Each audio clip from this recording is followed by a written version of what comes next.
I will be filling in for Chair Deborah Figgs Sanders in her absence. I'd like to welcome everybody and go around the room for quick introductions. Good morning, Gina Driscoll, St. Petersburg City Council. Good morning, Patty Reed from the City of Pinellas Park.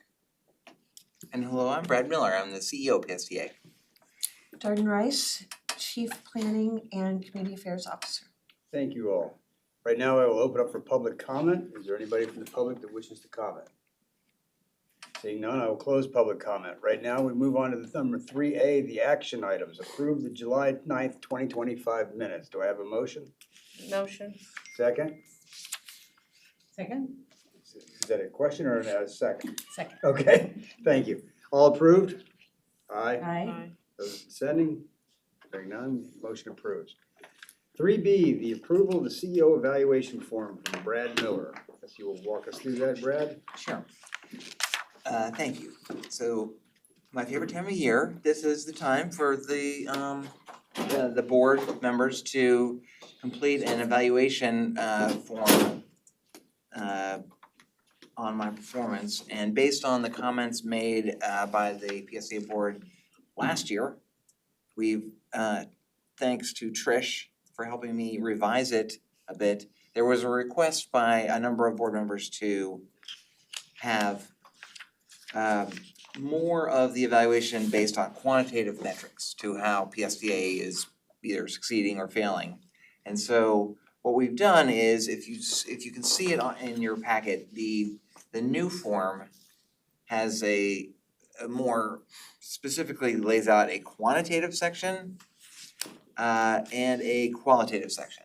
And then the combined score of the quantitative and quality is the total score. So the quantitative section has a table that comes directly from PSTA's scorecard, which has all the different metrics across the whole organization based on the board's priorities of ridership and safety and budget and fare box, all listed there. And then the same qualitative section, 5 questions, where board members can give a score from 1 to 5. Thanks to Trish and her team doing a lot, we've revised the language to be, I think, a lot clearer. And we've done this throughout the entire PSA organization because the other employees have the same form or a similar form. And so those should be easier. And then there's a narrative section in there. One additional change that is not shown on here, but I think would reflect, in talking with Trish, more what the board, at least last year, expressed, was increasing the percentage of the overall score from 75% to 80 or 90% that was based on the scorecard,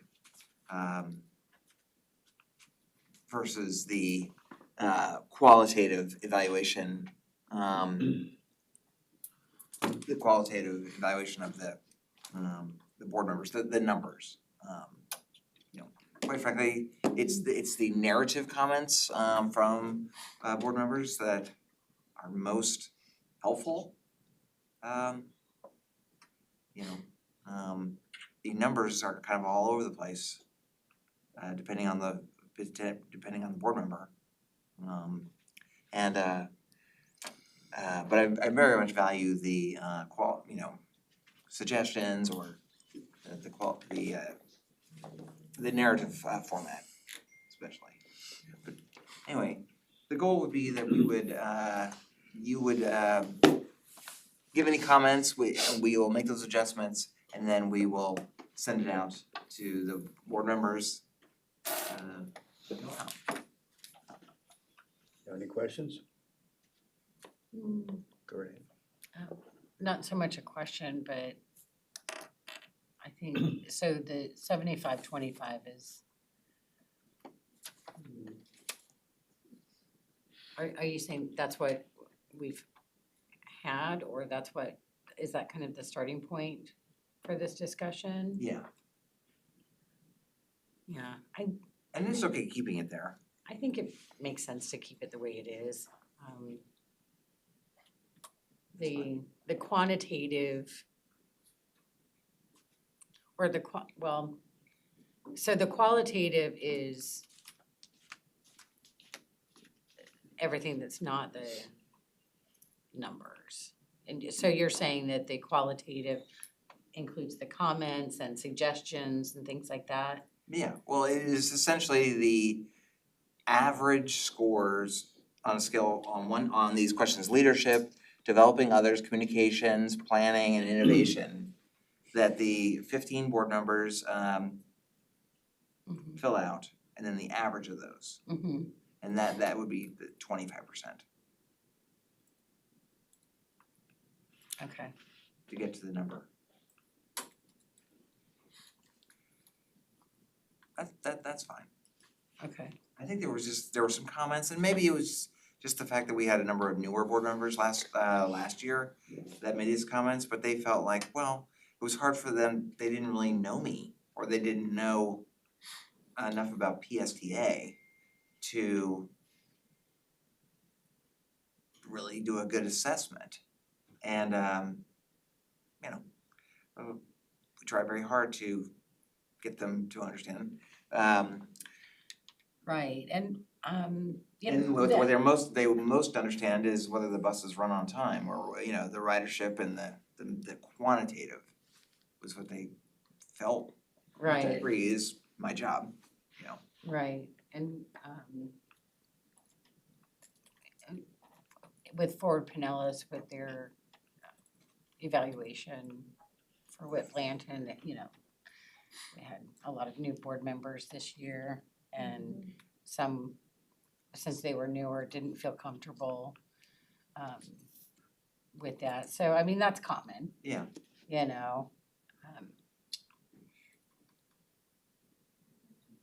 How did Fort Pinellas handle that? Well, some people They just didn't do it. left a lot of things blank or didn't respond. And with a larger board, That's okay. now, there were more new people, so the participation rate was lower. And I think that's just going to happen, but I think part of that is the responsibility of the board member to, learn about what's going on. Not so much make things up, but Yeah. it's just something that's gonna happen, is you're gonna have new people, so. Yeah. I think this is good. I don't know, I'd love to know what you guys think. Yeah, and I think it's hard when you're new, and I know coming in when I did years ago that I came in right at the time of filling out one of them, Ford Pinellas, and I was like, I don't even know these people, like, everything that was going on, I didn't understand everything, I mean, and it's kind of hard to give a judgment of somebody, especially that important of a call, if you don't know. If you're brand new, Yeah. it's just not fair, so.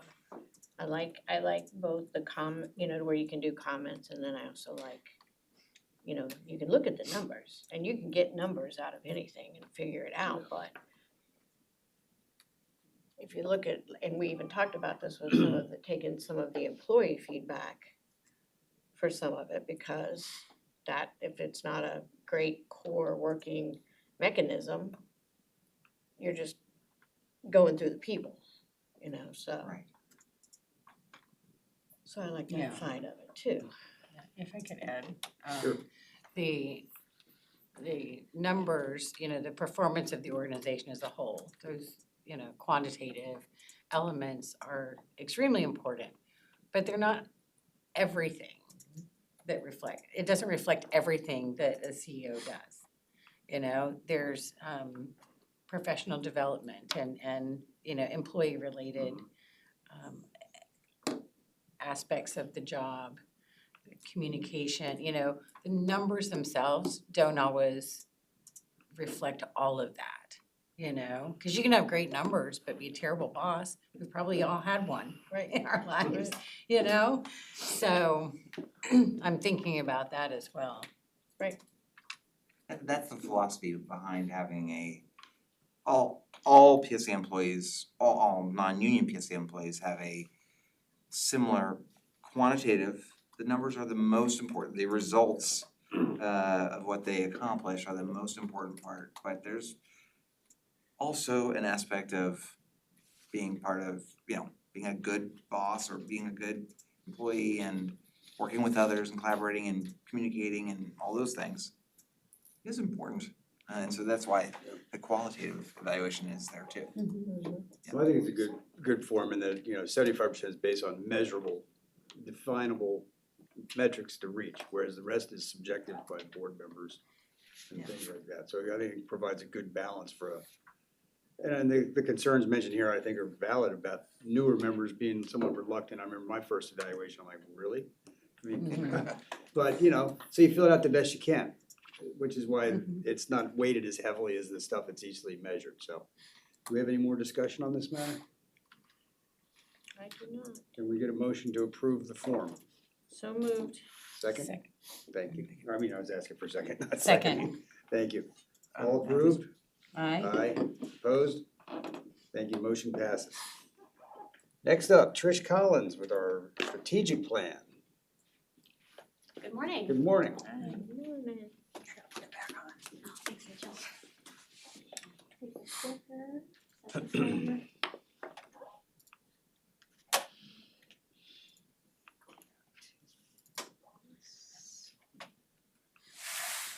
Right, try it out, see if it's. Perfect, thank you. Well, good morning, everybody. I'm Trish Collins, the Director of Human Resources here at PSTA, and I'm here to talk with you about our first proposed stage of our strategic plan for the upcoming 3 to 5 fiscal years. As you know, this year we've been working, of course, on the development of the FY26 budget, and we've also been working towards development of a new strategic plan. This process started early in the spring over the course of 2 collaborative workshops where we worked with the board to listen, to align, to synthesize your thoughts into the foundation of what will become a strategic framework. So today we're bringing forward the first proposal towards that, which is the identification of 3 key priorities that we believe reflect what you have shared with us over the course of these workshops, staff meetings, meetings with Brad, committee and board meetings. During the workshop, you gave us some very thoughtful direction across 4 key goals that we engaged on: reducing expenses, increasing ridership, increasing revenue, and being prepared for future opportunities. We took all of those ideas and looked for broad strategic ways to categorize them into high-level priorities. And I'd like to go through those and open up for some good discussion today. So first, fiscal responsibility. This priority reflects what we have heard strongly, the board's emphasis on long-term fiscal health, efficiency, and effective stewardship of public resources. These initiatives would include examining cost structures, maximizing revenue streams, minimizing expenses, seeking efficiencies, doing things like embracing new technologies like AI. Operational excellence centers on our service metrics: reliability, ridership, safety, system performance, all of those key metrics that are important for retaining and growing our ridership. And then finally, community impact. This is a very important one. This is about what we bring to the community in terms of economic development, in terms of stakeholder engagement. It's everything that is of value beyond the ride. So thinking about things like customer satisfaction, our workforce management, transit-oriented development and how we prepare for that and influence that, and partner engagement strategies. So today we're bringing these three for discussion. I know it's on the agenda as an action item, but I think our intention was to get board feedback potentially as an information item this month here at the executive committee and then at the board meeting for a fuller discussion and bring this back as an action item next month. From here, we would then move forward to build out a strategic plan based around the agreed upon strategic priorities that includes measurable and actionable initiatives, projects that span about 3 to 5 years and put us in a really strong position to focus on and achieve success in these areas. So with that, I'd like to open up for a discussion, particularly about your views on these 3 strategic priorities. Do you feel that we're hitting the mark with your view and the board's view of what success for the agency means? What are we missing? What would you like to see us include that needs to be reflected in our ongoing strategic plan? And with that, I'd love to just turn over for any discussion. Thank you. Anybody have anything you need to wanna add? Start off with the financial responsibility. It seems like these are good proposed priorities. And what we've all discussed, the board's expressed interest in all of these things. So do you all have anything you wanna add to that? Cause I think it was really good, the last ones that you've done have been really well, so. Yeah. And everybody spoke highly, so I think they've evolved nicely. Great. Yeah. And you built each time something new for us, so I think that that's great. Keeps us on our toes. Okay. Well, good. All right.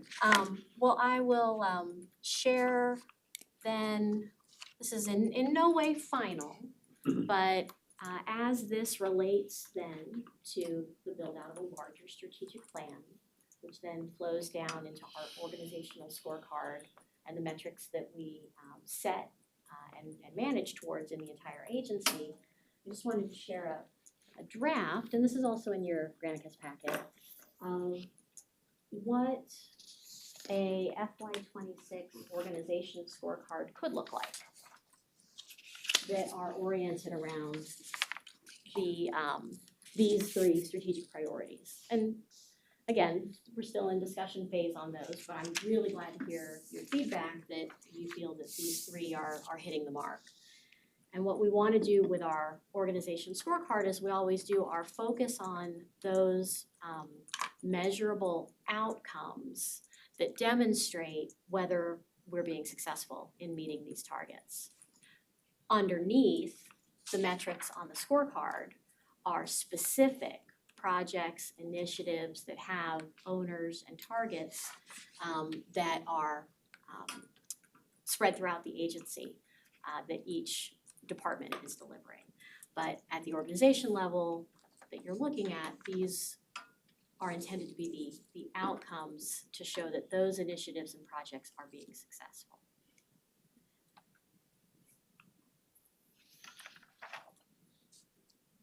I have a question. Go right ahead. With the community impact, number 14, the Sunrunner Corridor economic impact, I see currently we have that under economic vitality. And the goals are still in progress, so you know, that'll continue. But I'm wondering how we're measuring that economic impact. Do you want to speak to that? Yeah. Sure. That is a great question, council member. And of course, we did, as a transit agency, receive directives from the federal and state DOTs in February wanting to see transit agencies demonstrate a return on investment for capital projects. And so right now, the good news is we've been working with Forward Pinellas to collaborate with, the contracts aren't signed yet and so forth, but we're working together to hire a firm to help us work with doing return on investment for all of our return on investment evaluations for all of our investment corridors. And that will enable our board members and our staff to get a handle on the money that the funds that we're using and how that translates to growth and impact in the community. And then on the other side of that, we're working on ways to make sure that these aren't studies that just sit on a shelf, but that we are actively communicating this we're actively building this into our communications, that all communications that are public facing. Okay. So And- the good news is like it's kind of broadened from just looking at the Sunrunner corridor to really looking at a much more broader impact of all of our work in our investment corridors. Mhm. So it would be throughout the whole county. Yeah. Not just some. Oh, I see. Okay. That's the That good made it thing a little about confusing. partnering with Fort Pinellas. The downside with partnering with Fort Pinellas is it's not ready yet. Yeah. And so at least what I was thinking was we would come up with an interim measure. Which we have not come up with yet, but we would come up with some kind of interim measure until the Fort Pinellas work is completed. Mhm. To have some sort of measurement of economic impact of transit. Mhm. Hopefully it could be beyond the Sunrunner, but at least the Sunrunner, Yeah. something. Well, with my city council member hat on, I'm looking at, what is the, economic value of Sunrunner, which brings us to, transit-oriented development. Mhm. And I know that this fall, city staff will be bringing us a long-awaited package of, to approve additional zoning changes going west of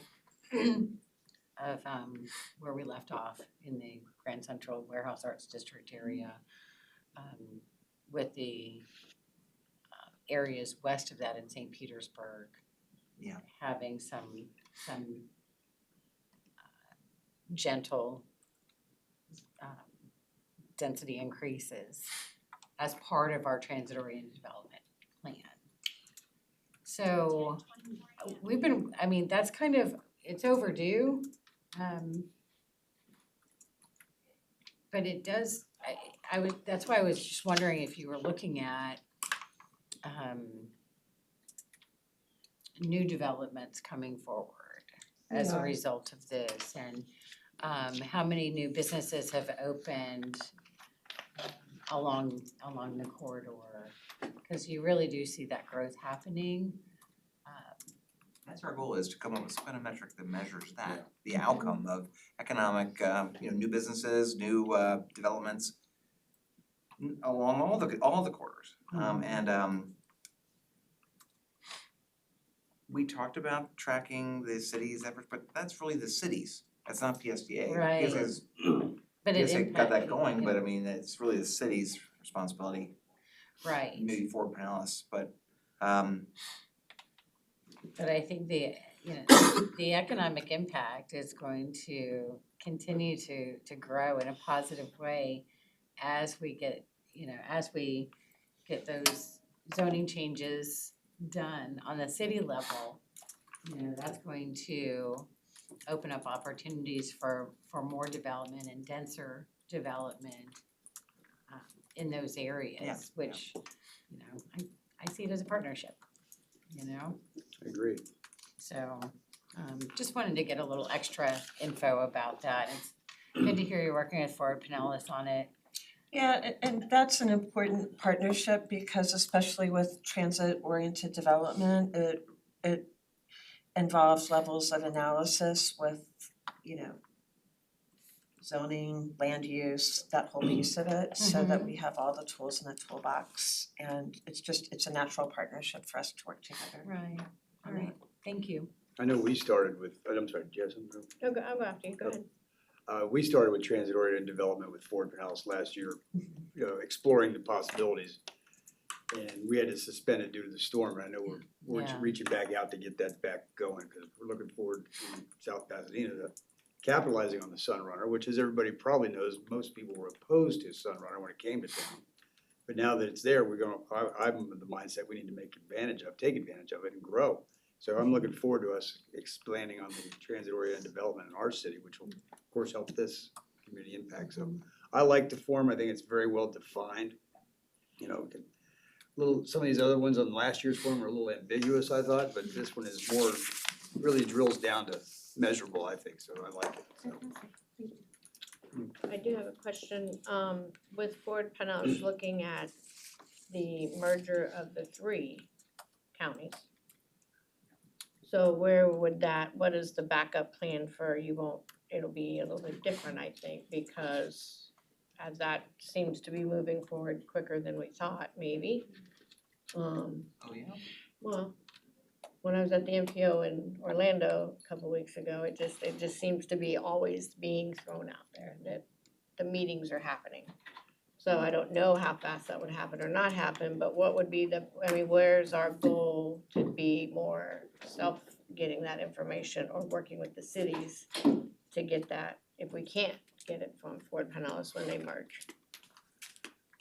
It hasn't been communicated to me that that is going to be an issue. There are available existing funds, and this is something that we all wanted to keep the overall cost down on consultants, and this is assisting us really in things that we're already kind of mandated to do. So this isn't gonna be some super expensive consulting contract that would be brought forward and potentially shot down. That's Yeah. and it's existing funds. Yeah. Existing funds that Ford Pinellas and PSTA are authorized. Yeah. to spend. No, and I meant more just information, not the funding side of it. I mean, just that we would have a backup plan for getting that information that they're pulling for us somewhere. Yeah. Well, that's a good question. I'll reach out to Whit and Shane and just make sure we're all clear on that. My hope As would it be that develops. the study would be pretty fast, and that Yeah. our participation would be done in the next six to 8 months or so, and then we would have metrics. We would work with the consultant to identify the metrics, and we would be done. Then if they wanted to merge and do something in Pasco or whatever they're gonna do, fine, cause we'll have what we need out of it. But won't we do it And then again? we can track it ourselves. Okay, hopefully. then we just track it ourselves.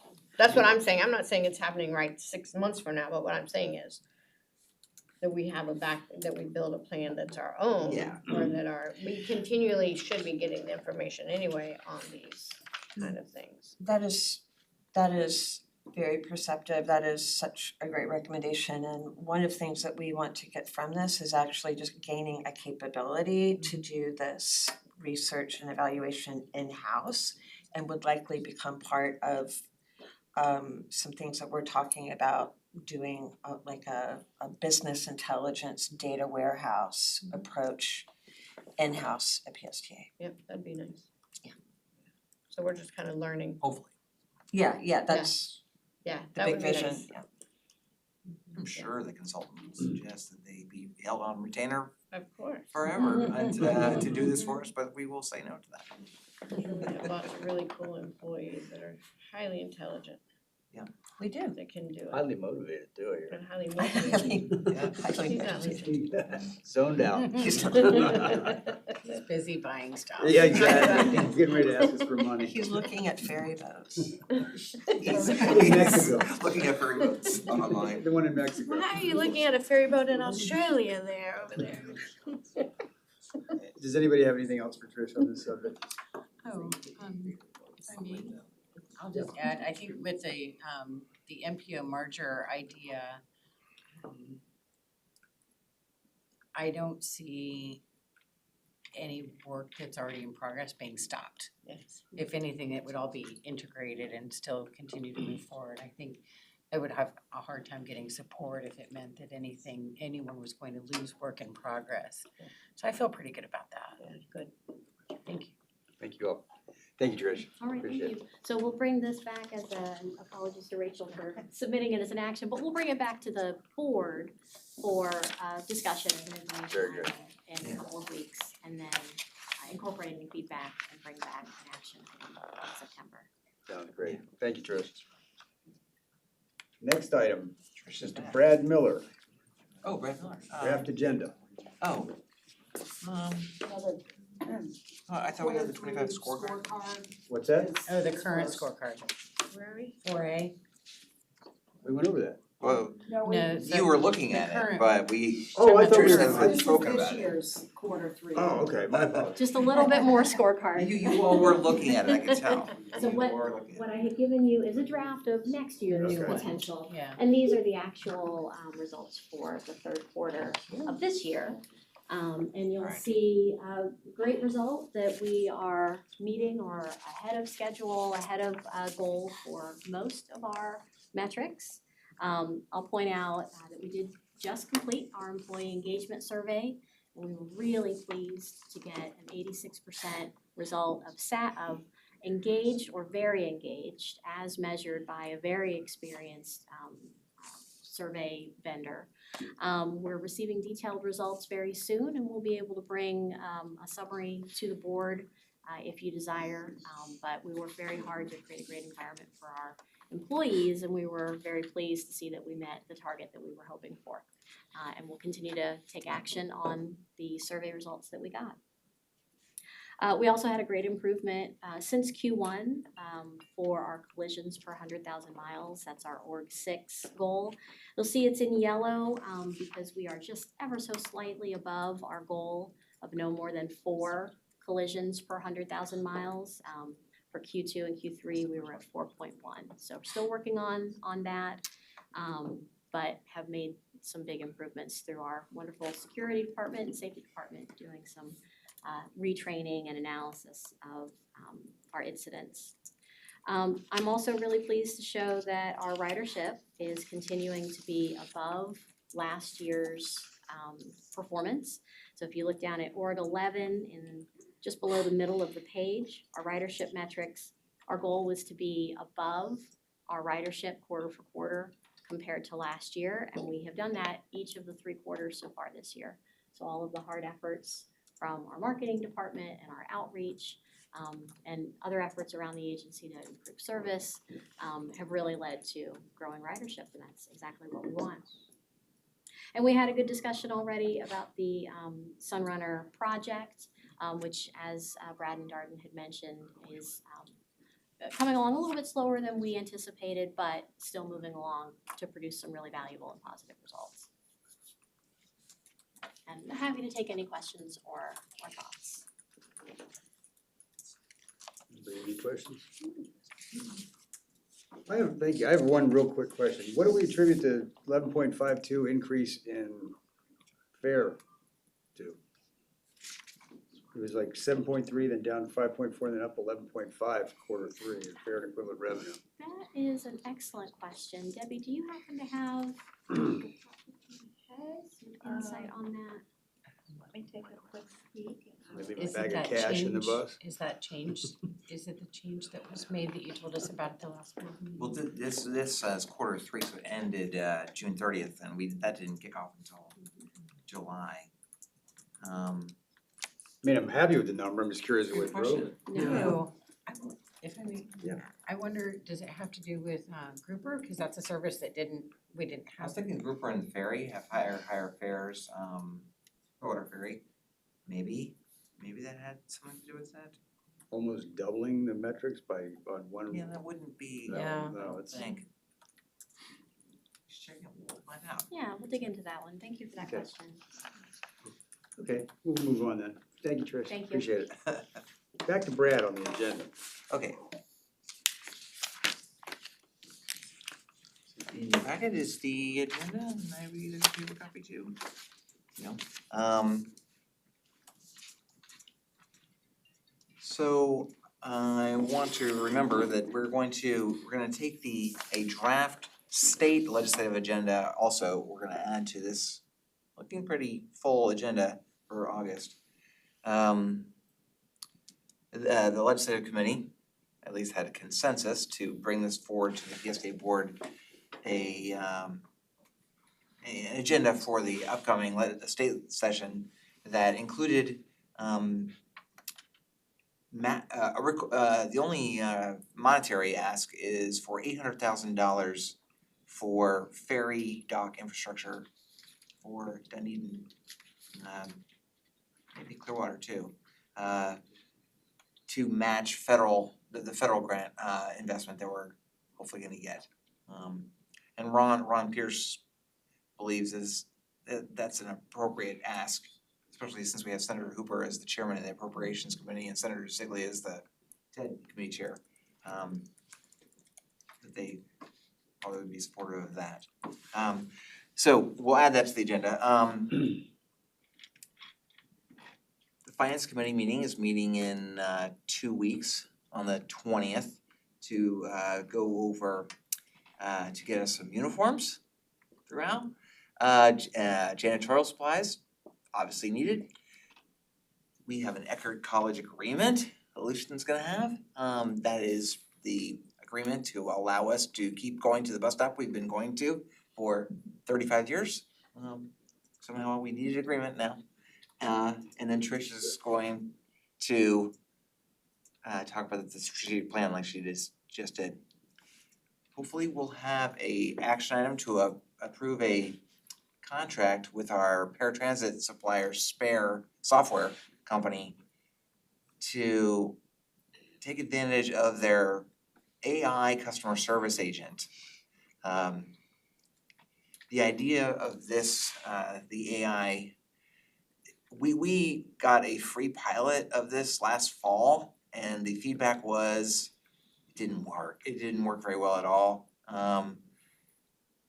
You know, our paratransit customers are older individuals mostly, and they often, on their way home, they are calling PSTA from a very crowded location, like the Cheesecake Factory or church or someplace or a hospital or someplace, and it's loud. And then the AI seem to really not be able to zone out the other noises, but everything is improving.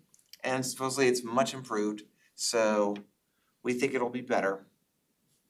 The way this would work, at least initially, is that the call volume has peaks where like a rush hour basically, people call, and the overflow, humans would answer the base amount of calls, and then the overflow would go to this AI. See how it works, and then slowly, as it gets better, we'll ratchet it down so that it can take more calls. It's my understanding that the cost of this is $18,000 one time to set it, like a setup fee, and then 50 cents per successful call. The AI, Sounds like my first cell phone plan in the 80s. yeah. So we'll see how this goes. I mean, supposedly it's gonna go great. We'll see. Worth trying, that's for sure. Yeah, it's worth, yeah, definitely. The other major action item Lucian will have is the CSX construction agreement with, that we need for the Clearwater station. This is the agreement, the small strip of the project that is in the right of way of the CSX rail line, which goes right by the site.